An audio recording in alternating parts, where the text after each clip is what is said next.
I woke up in a hospital bed, disoriented. I was supposed to be on my way home from shopping. Where am I? I asked the nurse. She explained that I had been rear-ended by a car and urgently transported to the hospital. My husband rushed in and exclaimed, "Why are you still lying on the bed? Let's go home, get discharged now, and make my dinner. If you can't fulfill your wife's duties, I'll divorce you." I couldn't believe what I had just heard. Who says that to their wife, especially when she's bandaged up and in pain? It was unbelievable. In that moment, I lost all my feelings for a husband who didn't seem to care about me at all. I started preparing to leave him. He was certain that I, as a housewife, couldn't possibly divorce him. Little did he know, he would be the one struggling if I brought up divorce.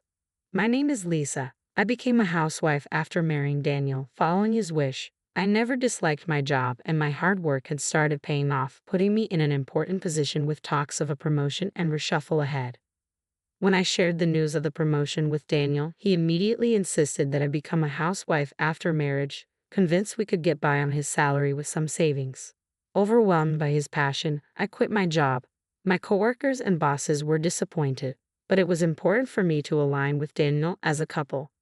After I quit, Daniel started to assert his superiority because he was the breadwinner, reminding me that I couldn't live without him. Looking back, he probably pushed for me to quit because he feared I might earn more than him with the promotion on the horizon. Despite this, I devoted myself to supporting Daniel's work and making our home comfortable. I managed meals, considering his schedule, and ensured perfect cleanliness. Yet Daniel couldn't resist complaining. Tonight's dinner was a bit bland, he'd say. I'd explain my reasoning, but he'd always find something to nitpick. Over time, he started coming home later, reeking of women's perfume. When I asked about his late nights and health, he'd brush me off, irritated. "I have a lot going on at work," he'd snap. "What exactly are you doing during the day?" I felt compelled to justify my every move, detailing my chores and activities. His mistrust grew, and he began demanding a daily schedule of my whereabouts. "Hey, what are you going to do today?" he'd inquire with a suspicious tone. "I plan to do the laundry and cleaning in the morning, then go grocery shopping in the afternoon." "When are you going to be back from shopping?" Daniel asked. "I can't say for sure, maybe around 4 o'clock, I replied. "Okay, got it. Don't be later than 4. I'm going to call home to check on you," he said. "Why would you do that?" "To make sure you're not slacking off on your housework," Daniel replied, starting to manage my schedule down to the hour. That day, my shopping took longer than expected, and I rushed home on my bicycle. It was already past 4 o'clock. I need to hurry back home or Daniel will get mad at me again, I thought to myself, feeding up. In my hurry, I didn't notice the car approaching from behind. The next moment, I felt an impact on my back. Before I knew it, I found myself lying in a hospital bed, trying to sit up, feeling pain throughout my body. A nurse, noticing my consciousness, hastily called for a doctor. "Oh, you're awake? You were hit by a car from behind," the doctor explained. According to him, I was rear-ended while riding my bike, fainted unconscious from the impact, and an ambulance brought me to the hospital. Fortunately, there was no bleeding or head injury, just full body bruises. Though I was in pain, there were no fractures or lasting damage, and I was told I could be discharged in a few weeks. Relieved, I checked my phone and saw a slew of missed calls from Daniel. "I need to call Daniel. He must be worried sick," I muttered to myself. The nurse quickly intervened, saying, "I've already notified your husband." Unfortunately, he couldn't pick up the call, so I left a message on his voicemail. "I might have made him worry," she explained. "Your wife was in a car accident and has been urgently transported to our hospital." The nurse had left that message in her voicemail, prompting me to call my husband. "Hey Daniel, it's me, Lisa. What the hell are you doing? Why aren't you coming home?" I asked urgently. I did listen to the voicemail. "You're awake now, right? So you can come home, can't you?" Daniel replied impatiently. "I can't come home. I was in a car accident. I'll be staying in the hospital for a few weeks," I explained, hoping he would understand the severity. "If you're being hospitalized, what?" Daniel's voice trailed off, and it seemed he had assumed my injuries weren't serious. "I'm coming right now," he abruptly said, and hung up. An hour later, Daniel burst into my hospital room. "Lisa," he exclaimed. I felt relieved to see him, but his next words left me frozen. "How long are you going to lie there?" "Let's go home," he demanded. "What? Go home? What on earth are you saying?" I couldn't hide my confusion as I responded. I can't go home. I was in a car accident today, I reminded him. Just because it was an accident doesn't mean you're knocking on death's door. You're fine. Discharge yourself immediately and make my dinner, he insisted, his tone growing more impatient. Can't you see these bandages? How do you expect me to cook in this state? I protested. You're overreacting with this hospital stay. I bet if I hadn't come to fetch you, you'd just be lazily lying on the bed. Here I am, worn out from work, and you won't even cook dinner. That's unacceptable as a wife, Daniel retorted sharply. Look, the hospital says I need to stay for a few weeks. It's not about being lazy, it's about getting necessary treatment, I insisted.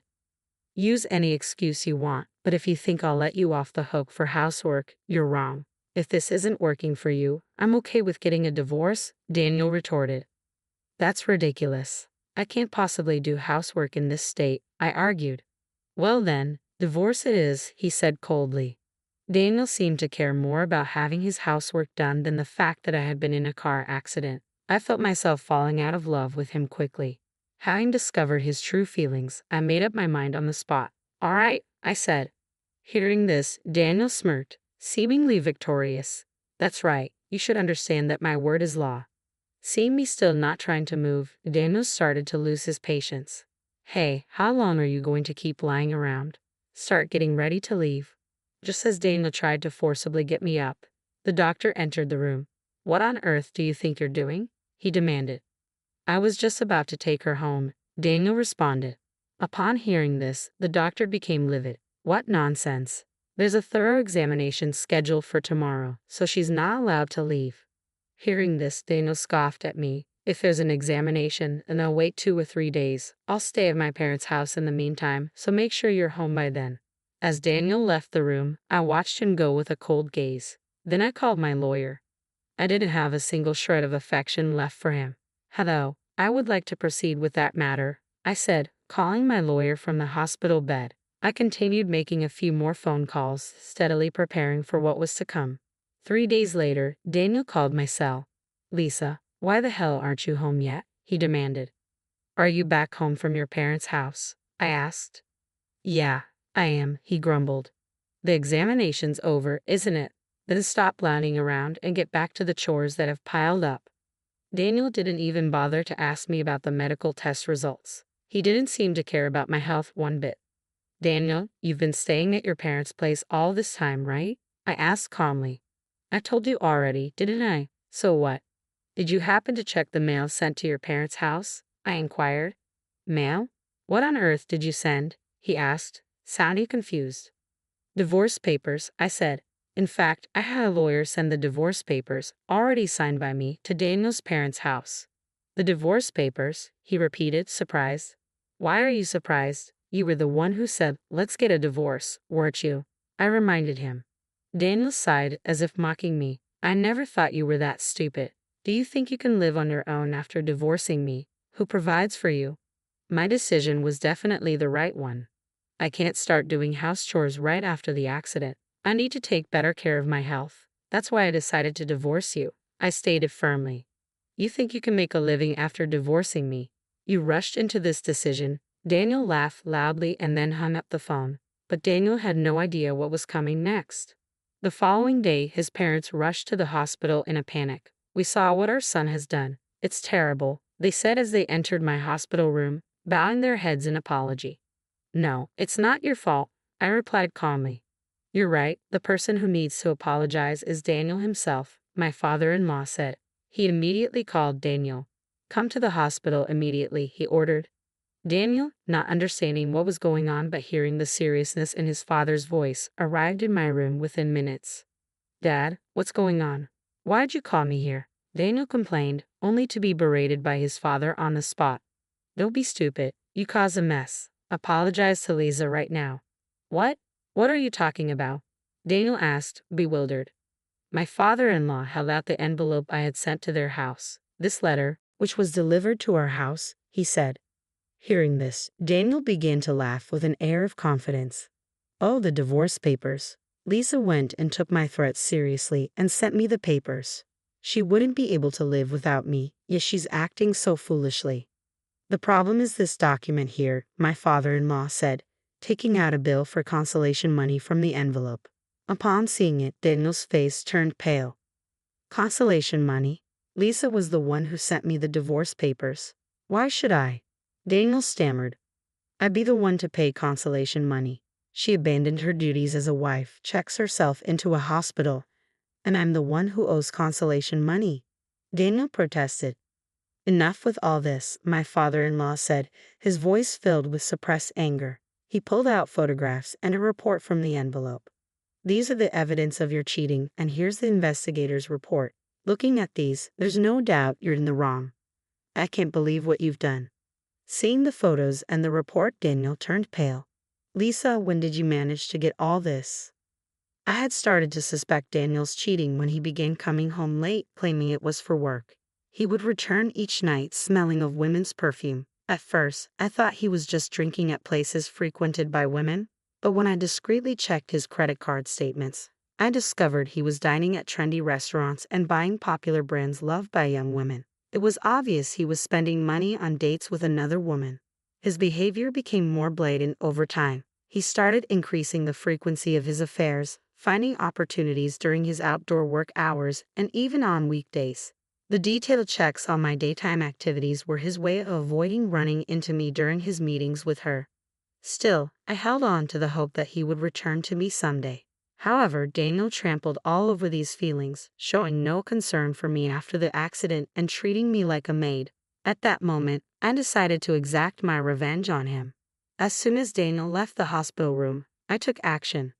I contacted my lawyer and asked him to send the signed divorce papers and the bill for consolation money, which I had prepared in advance, to Daniel's parents' house. Knowing him, he was probably spending time with his mistress instead of going home to his family.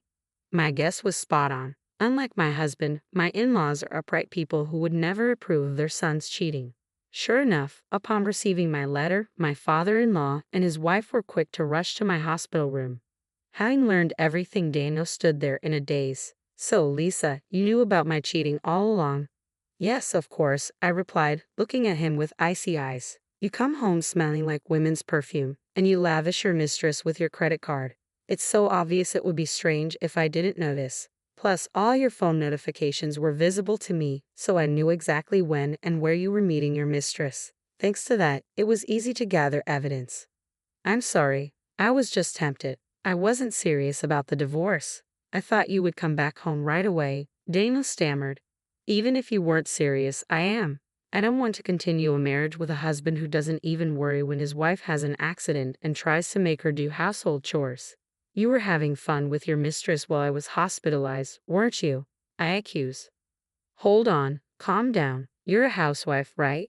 You wouldn't be able to make a living if you left me. Don't be stubborn. Just let the past be water under the bridge, Daniel pleaded. Excuse me, there's no way I can just let it slide. I became a housewife because you wanted me to. If I get divorced, I'll start working right away. I won't rely on you anymore, I asserted. Start working right away? How long do you think it's been since you quit your job? Your previous company has definitely found your replacement by now, he scoffed.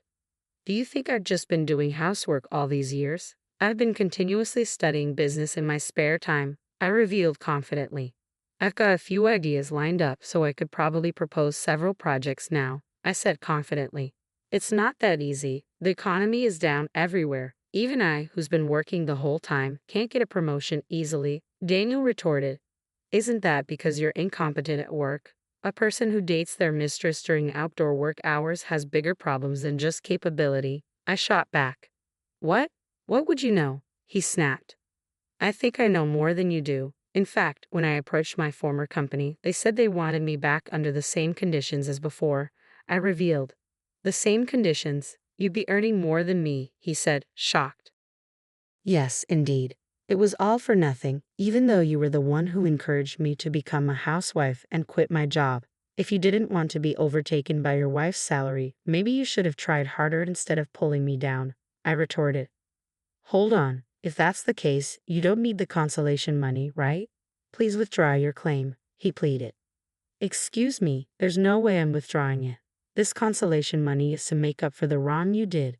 You can't just cheat on your wife and ignore her without facing any penalties. I said firmly. I'm sorry. I really regret it. Please forgive me, he begged. I will never forgive you. It's not enough to just say you're sorry. You need to show it with your actions. Go to hell, I said coldly. Daniel was unconvinced, but in the end, my in-laws stood up for me, and he finally agreed to the divorce and the payment of the consolation money. After paying the money, Daniel seemed to continue his relationship with his mistress without learning his lesson. However, it seems his company found out about his frequent dating during outdoor work hours, and he ended up getting demoted and having his salary cut. To top it all off, Daniel, who had almost run out of savings due to the consolation money payment, was promptly dumped by his girlfriend. News about the cause of his divorce and his demotion spread throughout the company, and I heard that he completely lost his place there. On the other hand, I was able to be discharged from the hospital safely without any after effects from the accident. I used the consolation money I received to move, and now I'm settling into my new home leisurely. My work after returning has been going smoothly, and life has been better since the divorce. That accident may have been a good catalyst for the divorce. I decided not to look back at the past and strive